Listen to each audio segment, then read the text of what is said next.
بسم اللہ الرحمن الرحیم اللہم صلی علی سیدنا محمد وعلی آل سیدنا محمد وعلی اصحاب سیدنا محمد۔ رمضان میں عبادت کا دگنا ثواب ہوتا ہے، دگنی 70 دفعہ زیادہ اس کا لکھا جاتا ہے، وہ حدیثوں میں جا کے پوچھ لو۔ تو جس رمضان میں بنسبت اور دنوں کے آپ کو اتنے اضافے کیے جائیں تو پھر وقت سے فائدہ اٹھانا چاہیے کہ ایک موسم تو ملا، ایک بہت بڑی بزنس مل گئی، ایک بہت بڑا تم کو موقع مل گیا اللہ تعالیٰ کے قرب کا۔ آقا جی کہتے ہیں میری امت کو اگر پتہ چلے رمضان میں خدا نے کتنے کرم اور خیریں رکھی، اس کا مفہوم ہے، تو یہ تمنا کرتی کاش کہ ساری عمر رمضان رہتا۔ اور کہا کہ اللہ والوں نے اگر قبر والوں سے پوچھا جائے تم کیا چاہتے ہو، وہ تم کو کہیں گے دیکھ لینا اگر ایک دن رمضان کام کو مل جائے۔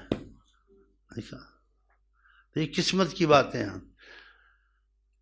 تو ہم رمضان میں تربیت تھوڑی دیتے ہیں، اس میں کچھ صحیح بھی ہے غلط بھی ہے، اپنی طرف سے نہیں تو کرتے ہیں، کوئی غلطی ہوگی اللہ معاف کر دے گا، اور غلطی سے پاک ہے تو حضرت محمد مصطفیٰ پاک ہیں، تو کوئی ہم سے ہو بھی گئی تو ہو بھی سکتی ہے، اس میں کوئی شک نہیں، لیکن نیت تو نہیں ہے نا، تو اللہ ہم کو آپ کو معاف کر دے گا اس میں۔ تو بہرحال میرے پیچھے نہیں لگنا، خدا رسول کے لیے میں 10-12 پڑھاؤں گا، میں سے زیادہ نہیں پڑھی جاتی، اور ہم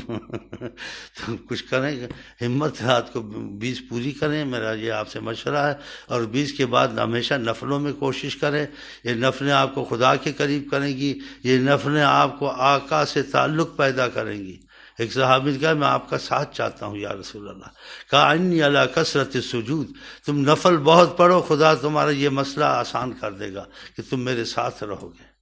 کتنی بڑی بات ہے، جب وہ کثرت نوافل کرتا ہے تو ایک چیز اصول سے ہمیشگی ہونا، تھوڑا رکھے ہمیشگی کریں، 20 نفل روز 24 گھنٹے کے بعد کو 30 کر دیں، پھر 4، اس کے لیے وقت ضرور نکال۔ خدا کی قسم خدا آپ کے روزی اعمال میں دوسرے وقت میں برکت دے گا، سارے کام ہوتے رہیں گے۔